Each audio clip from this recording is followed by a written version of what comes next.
4 o'clock now. Good afternoon and welcome to today's workshop. My name is Dr. Alma Castro. I am part of the GABE team.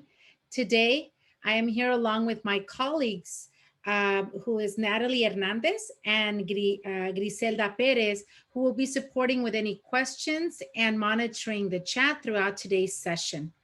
I'm excited now to introduce our presenter. Our presenter is Dr. Navarro, who has an exciting session for us.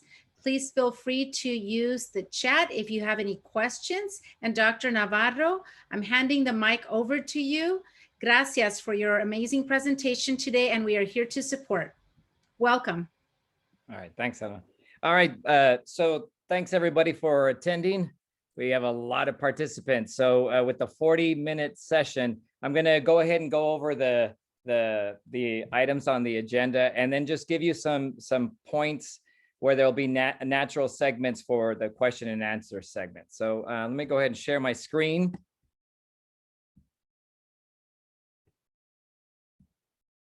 All right, so let's get started. You know, this has been a rough year when one of your highlights is when Kids Bop 2021 was released. I'm like, yeah, let's go. So it's been a tough year. I have to say, though, that my journey on this, or my years on this journey of helping kids use digital tools for Writers Workshop came in very handy this year. So let's go ahead and start. I work for Roland Unified, been there for 25 years. I've literally taught from kinder through 8th grade, every grade in between. I also teach the credential master's courses for National University.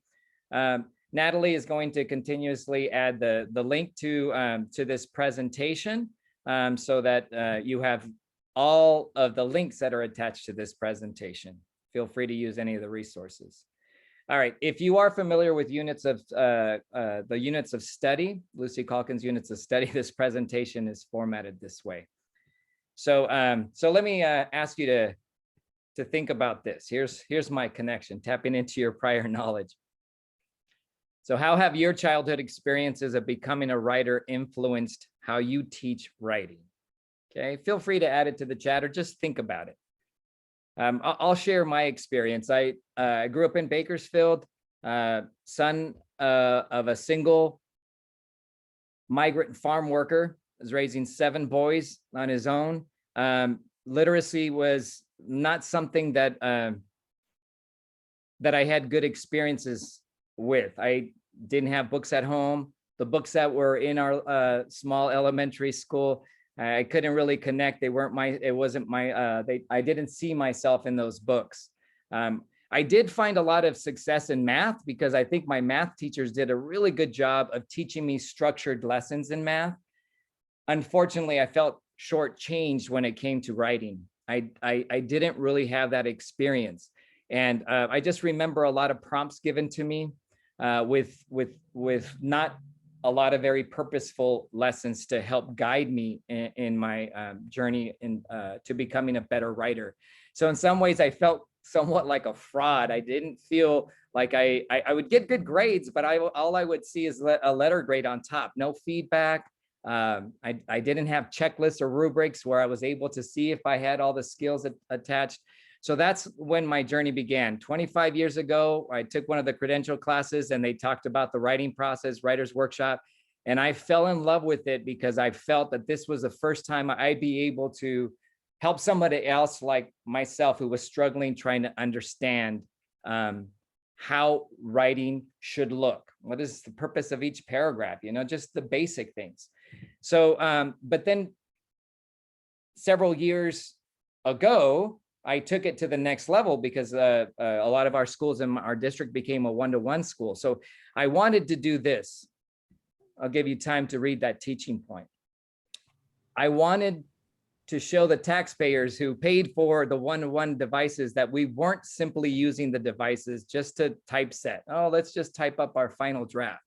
So I wanted to challenge my students to use as many apps as possible to help them through the writing process, especially kids who were like myself, an English learner who struggled with a lot of grammar. And to this day, I still struggle with prepositions. Like, why do you get in a car but get on a bus? And so anyways, all right. So that's where we are today. So I'll walk you through the rest of this presentation just so that, again, when it would be natural for you to start asking questions, because I know there are a lot of you and we won't be able to get to everybody's question. But all right, so you'll see some of these apps, extensions, and add-ons expressed or explained today. I'm going to have my students explain to you in a video how the writing process looks through their eyes. And then I'll talk about the teacher side, how I organize resources. So after I'm done with this segment, then I'll ask Natalie just to field a couple of questions. And then we'll circle back to the student organizational side. And I'll talk about how we used shared folders using a Google Drive to help them stay organized, okay? All right, so again, thanks everybody for attending. I know that there are lots of levels in terms of proficiency. Well, with regard to technology, there are also lots of levels in terms of proficiency with the writing process. So some of you may be on either spectrum. So all I ask is that you go through this journey and hopefully just walk away with a few tips that will help you be successful if you are just barely starting on your journey to help kids use digital tools to help them with the writing process. All right, so let's start with the video of my kiddos.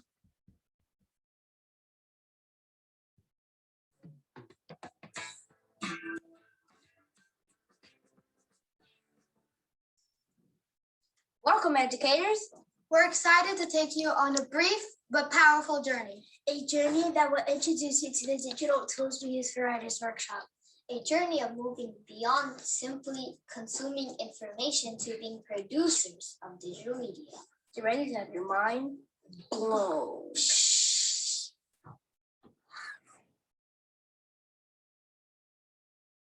These are all the folders we share as a class. Let me open up my folder so you can see how I organize all my resources. As you can see, we have a folder for our digital notebook, and we have one for each of our genres. Let's take a look at how we use our digital notebook.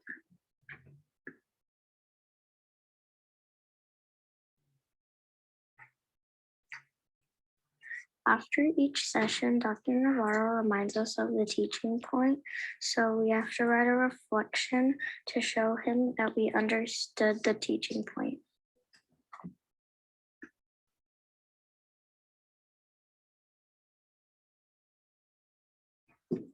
Now let's look at the folder for the genre informational. We have folders for all of our essays. Let's look inside the resources folder. We have the same resources that Dr. Navarro shares with us in his mini lessons. When I use a resource like this mentor text, I use Cami to annotate. I can highlight key details, circle important vocabulary words, or I can reflect by adding comments.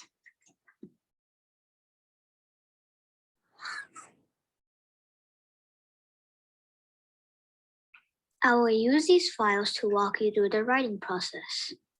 As you can see, I have a final draft, a flash draft, a revision 1, and revision 2. I know it might seem funny that I'm starting with the final draft, but you'll see how we use Lucidpress for our research and data collection. I chose the magazine option on Lucidpress for my informational essay on natural disasters. As you can see, this is the cover of my magazine. The first 2 pages introduce the topic.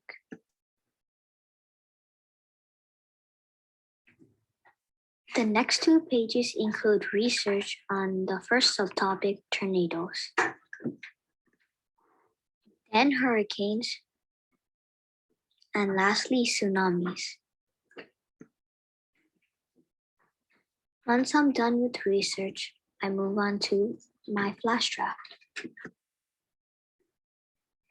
Once I open up the flash draft, I need to do some planning. I type up my essay, and lastly, I complete the checklist to make sure I included everything.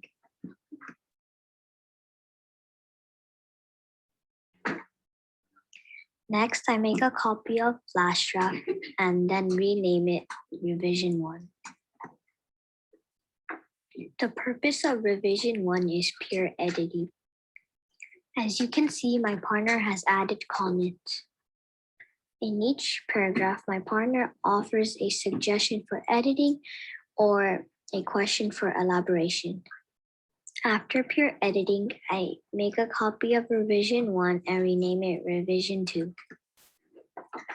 In this version, I make all my final revisions.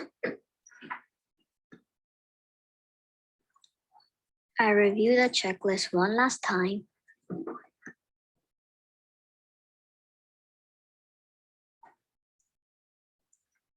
After I'm done with the checklist, I copy my final version.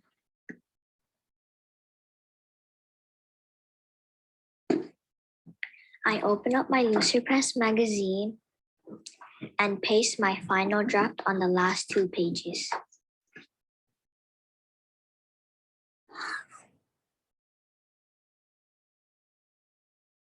I finished my essay on the topic, should kids use phones at school? I chose the trifold option on Lucidpress. And now it's time for me to publish it and share it with my parents on Seesaw. I'll have to download it as a PDF first. I make sure the format reads PDF and then I click on Next.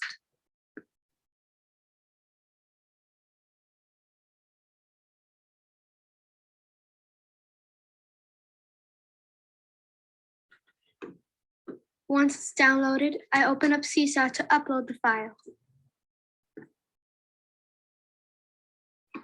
Now that I've uploaded it, my parents can view this digital media that I've produced.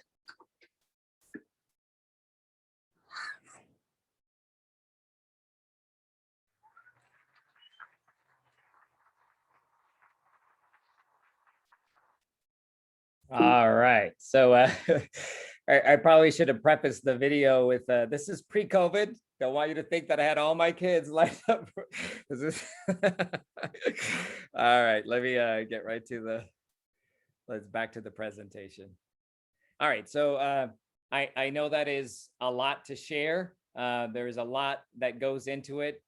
So let's break it down a little bit further. Let's go into the conversation of, you know, the teacher side.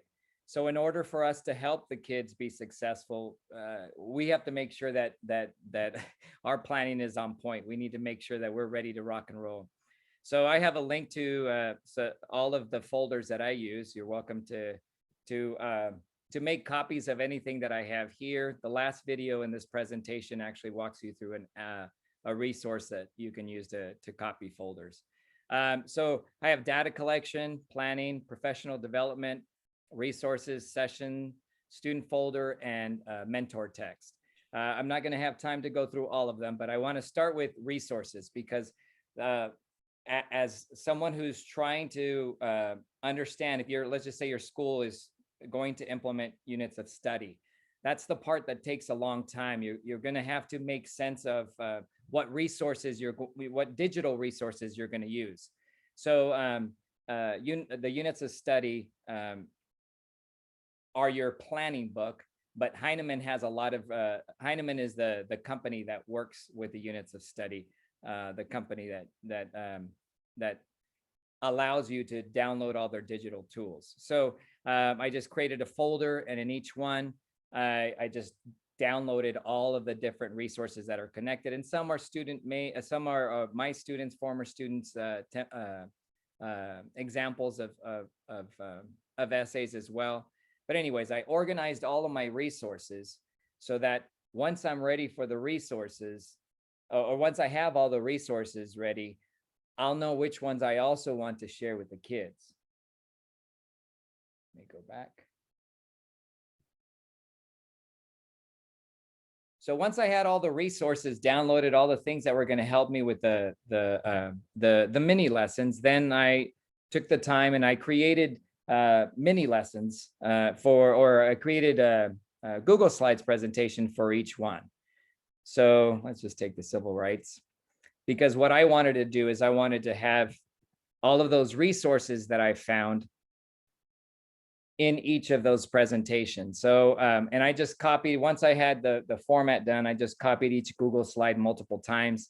And so it has it goes through the process. And then here's where, you know, I would add links to all of the resources. And then that way, if kids wanted to go back to the anchor charts, they would also have the resources themselves.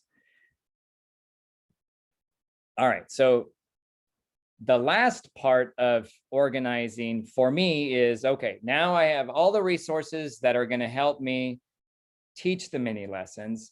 Now I have all of the Google Slides presentations ready to rock and roll. So I feel pretty comfortable, but now it's time for me to figure out what I'm going to have the kids use. What templates am I going to create? And that's the next part. But before I go on to that part, here's where, if we have some questions regarding the planning side of it, Natalie, that would be helpful if somebody has questions about the planning side. I know there are a lot of things that go into the planning, but just in general, are there any questions, Natalie, that have come up? Natalie, you're muted. It's all right. Thank you. You and I will do that a few times. Yeah. So the one thing that the question was, you know, how long does it take for the students to get to the final product? Okay, all right. So that one I can field when we get to the student side of it.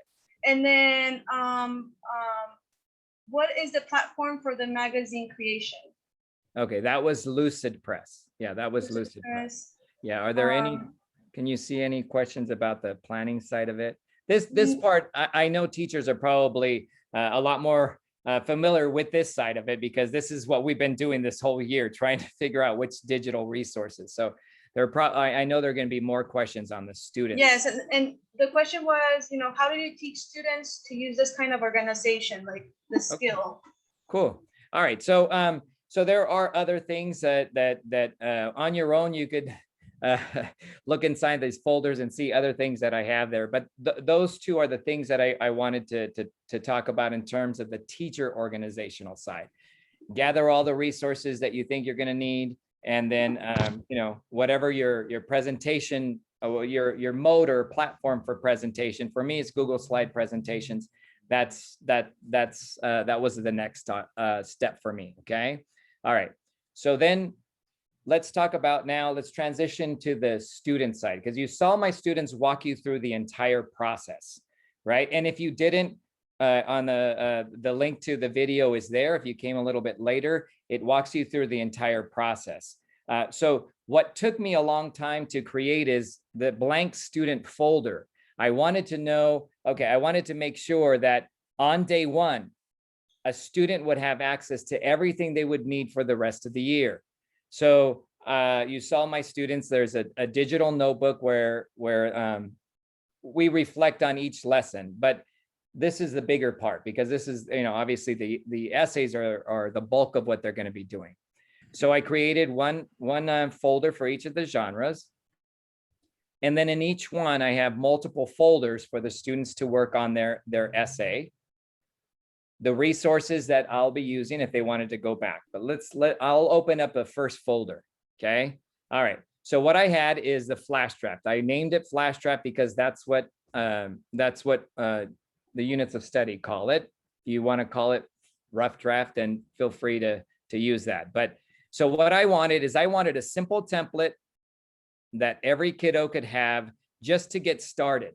And I walk them through how to organize. This is informational, so they'll choose a topic, natural disasters, the 3 subtopics, and then the title.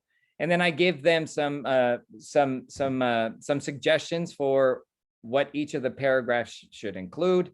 And then they get started here by typing away. They just start typing away from day one. And then what normally happens is from day to day. All right.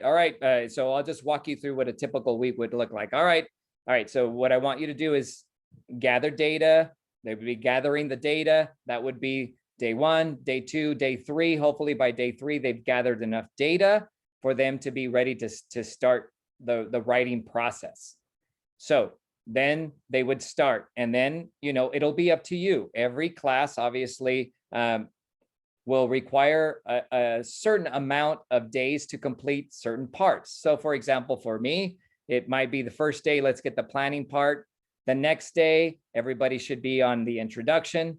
The next day, there should be they should be working on the paragraph for the first supporting detail, or first subtopic, I should say, and so on and so forth. So it really varies by grade level. You'll know your kids, and so some days, some kids are able to knock out multiple paragraphs.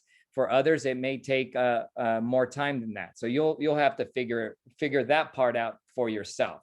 But once they're done with that piece, then you saw the process. They would make a copy of that. They would make a copy of this. Let me go back to this folder. They would make a copy of this, and then they would rename it Revision 1. Their partner would give them comments. When their partner is done giving them comments, they would make a copy of it, rename it Revision 2.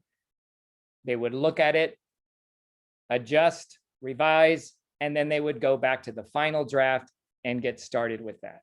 Okay, so that's the part that takes a while for you to figure out, well, what is it going to look like in terms of the overall number of days that the process will take. But going back to my original point is that when you create the student folder, whatever it is that you want the kids to have, try your best to figure out what template you're going to use. If you want to add a checklist like I have at the very bottom, try to figure out how many of them, how many essays they're going to end up doing, right? That you might only have them do 2. You might end up having them do 3 for the informational essay. So try your best to figure out, okay, what would I want all of my students to have on day 1 in terms of templates, in terms of folders, because that part, depending on the grade level you teach, may be very difficult for kids. Okay, add a new folder. Here's how you add a folder. So you're going to need to scaffold this for your kids. But I wanted on day 1 to have in their folder all of the resources, all the templates, everything that they would possibly need just to get started. And then in a bit, we're going to look at some tools to help English learners. So that's why the templates are very helpful, because if templates are there, then they can use tools to help them translate or use other things to help them with vocabulary. But my goal was to make sure that I had a student folder that included everything that they would possibly need for the entire year. And then this is the part that takes a while. You need to make copies of each of these folders for each of your kiddos, because my kiddos all share their folders. So we talk about, well, let me back up a little bit. The first few days before you even introduce access to folders, we talk about digital citizenship and how important it is to know that you're going to be peer editing. But if you delete somebody's work accidentally, here are some steps you can do to back up. So each of my students has access to all of the folders, because the peer editing piece is, or let me back up. The ability for them to peer edit is based on their access to all of their folders. So all of the kids have access to each other's folders. And I share that not only for peer editing, but some kids need some inspiration. So when I finish with the mini lesson and I ask somebody to share their work, and I remind the class, feel free to to look at Gabby's work because Gabby has included everything that she needs to in her essay. So they're able to access each other's folders. Now, that's the part. If you haven't used shared folders, this is the part that takes a while for you to figure out how to teach digital citizenship expectations so that kids don't accidentally delete. But they will, and that's okay. You teach them what to do when that happens. You teach them to let you know that something got erased. And I always have backup folders in case somebody's work is deleted, and we find a way to back it up. But having a shared community where everybody sees their role and elevating everyone's writing is helpful. But this is how I organize the folders. Again, all the kids have access to each other's work, and they help each other through the writing process. All right, so here's where I can answer some of those questions, Natalie, because I know this is a lot to take in if someone has never used shared folders. Okay, here we go. It was, do you provide the data or do they find their own resources? Okay, so some resources I share to get them started, but like for example, if they're working on an informational essay, actually, you know what? Let me let's see, would be the quickest way. All right, so let's just say they're working on an informational essay. It's their responsibility. You teach them how to use credible sources. So they would do Google searches, and then they add that to whatever template they're using. You saw some of my students use LucidPress, right? Sometimes they don't want to use LucidPress, and that's okay. Sometimes they just want to use a Google slide presentation. So they add whatever they add whatever is going to be the platform they use as their final draft. So in the video, you saw some kids using the magazine, one student using LucidPress magazine format, and then you saw a student using LucidPress trifold, but some students just use Google slide presentation. So whatever tool they're using, that's the part that starts first. They do the data collection, they add all the research to that first before the writing happens. That's why when you watch my students share, okay, I know it sounds funny that I'm starting with my final draft, but that's what they do. They add to their folder whatever the template or platform or app they're going to use to collect data that's going to be their final draft. And then they go through the writing process, and when they're done with their final revision, then they copy it and paste it to whatever is their final draft that they'll publish and share with their classmates and their parents. Okay. Natalie? What is the length of time you allot them for the writing piece of their daily instructions? Okay, so for us, typically readers workshop and writers workshop are about an hour every single day. So it just depends on the school day, and of course now during distance learning, it's a little shortened. But typically the mini lesson is about no more than 8 minutes. And then they have a good, at least 50 minutes to do the writing process, to work on writing. And so depending on your students, if they're younger, they may only get through a paragraph that day. Older students will be more capable. They're able to write a lot more. So it just depends on the grade level you're working with. The examples you saw and all of these resources are connected to 5th grade. That was one of the questions. So you answered it before I even asked. There was a lot of questions of what the grade was. Yeah.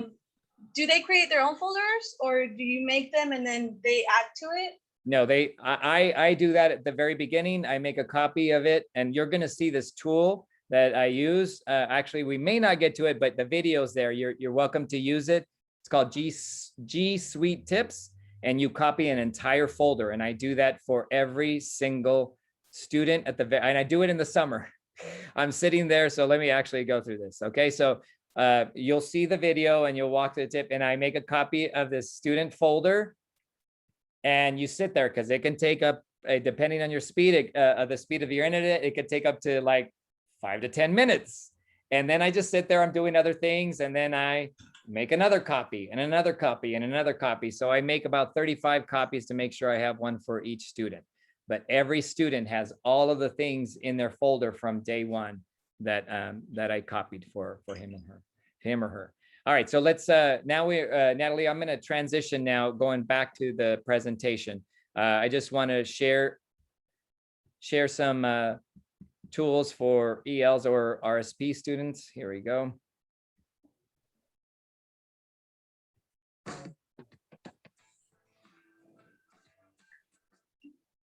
Read and Write is an extension that was pushed out by our district. That's why all of us have this little purple puzzle piece here. If you click on it, all the options appear. For teachers, we have all the options available to us. Only the RSP students have all the options available. But at the minimum, every student's able to use the text-to-speech. So here, if I highlight some text. Precipitation is a vital component of how water moves through Earth's water cycle.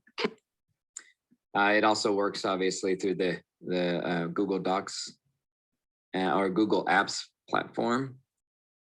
Both texts teach about the hardships colonists faced. Why do they face hardships? Using the Google Translate extension, a student is able to accomplish a lot more tasks than just the basic functions that are available when you do a Google search and use Google Translate.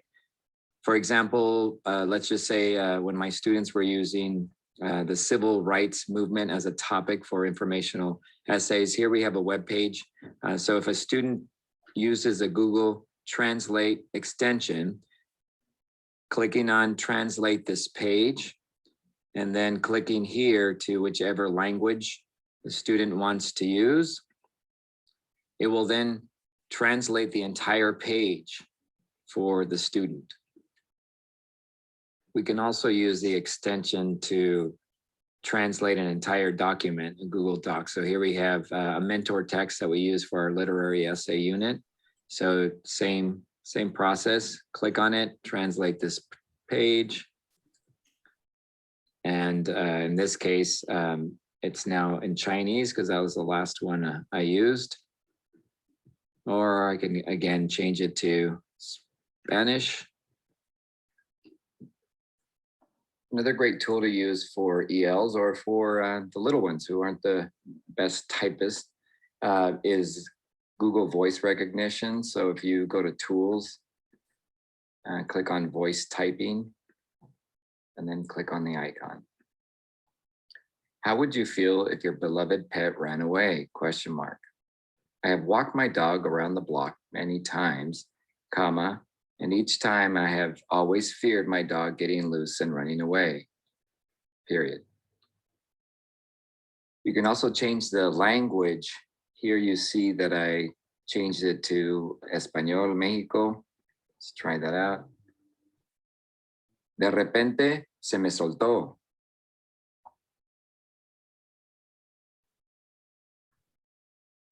By changing it, it obviously has added the accent here. And then once the child is finished speaking, then they can just translate the whole thing into English.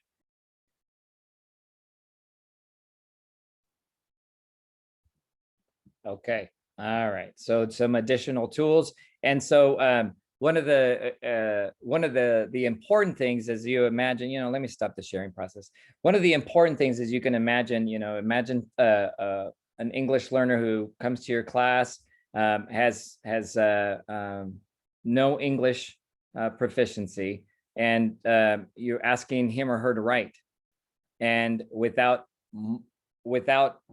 any digital tools that they need right now during distance learning. That's the struggles that a lot of us have had. But by having at least some templates for writing, you can translate yourself if you wanted to, or you can show the student after you've translated one or two how he or she can translate the templates themselves, all the templates that I created with the checklist, right? So at least the student can translate it all to primary language and then say, oh, okay, I can get started. They would write everything in the planning, their essay in their primary language. And then when they're done, then they use Google Translate and they can translate it all into to English. So that would be very helpful for kids who are struggling, especially right now during distance learning. All right, so we are very close to the end of this session. Let me just take let me just go back to the presentation, just to remind you about. Let me share my screen one more time.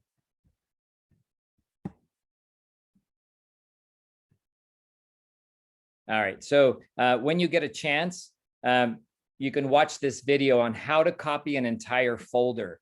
So we know how to copy files, but it's very helpful for you when you're ready to copy an entire folder. If you do end up setting up a blank student folder that includes all the templates and all the resources that you want the kids to have on day one, then this is what you want to do. You want to make sure that you watch this video so that you figure out how to make copies of entire folders. And it does take some time. So like I said, I do that during the summer on my free time. I'll make a copy and then check back another 5 minutes, make another copy, make another copy, make another copy. But this part is useful. So useful either for making copies, or if you wanted to make copies of anything that I shared with you, all of the resources that I shared with you, you're welcome to make a copy of this folder. And if you do that, if you wanted to use the sessions, for example, all the sessions that I included, once you make a copy, then of course, you'll be able to make changes, because otherwise, if you just use the link to open up the folder and preview, it'll say view only for you. So once you make a copy of the folder, then of course, you're the author of it or the owner of it, and you'll be able to make any changes you'd like. I know there were a lot of questions that went unanswered in this format. I wish I had more time, but feel free to reach out. My email address is there. If you'd like me to have a Zoom meeting with some of your colleagues, I'm welcome to. You're welcome to invite me, and if my schedule permits, then I can continue this conversation. But thanks to all of the people who were helping to to facilitate this meeting. I challenge you to help kids use the device more so once we get back, right? It would be a shame for kids not to be using the device and all the digital tools that we're using right now once we get back to the brick and mortar. So challenge yourself to challenge your students to use as many digital tools to keep the writing process as creative and as purposeful, so that you don't have kids not struggling with, what makes a good structured essay. So thanks for attending today. If you don't mind, I'm going to take a screenshot. 203 participants. Let's go. I've given this presentation lots of times, but that's a record for me. Let's go. All right. Thanks everybody for attending. I don't want you to miss out on your next presentation. Have a good rest of the conference.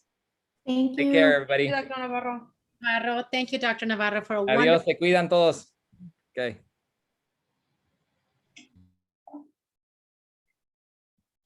Natalie, there's nothing else that you need from me, right? I don't think so. I think you're free to go. Thank Okay, you for cool. your time. Thanks for all your help. I appreciate it. Yes.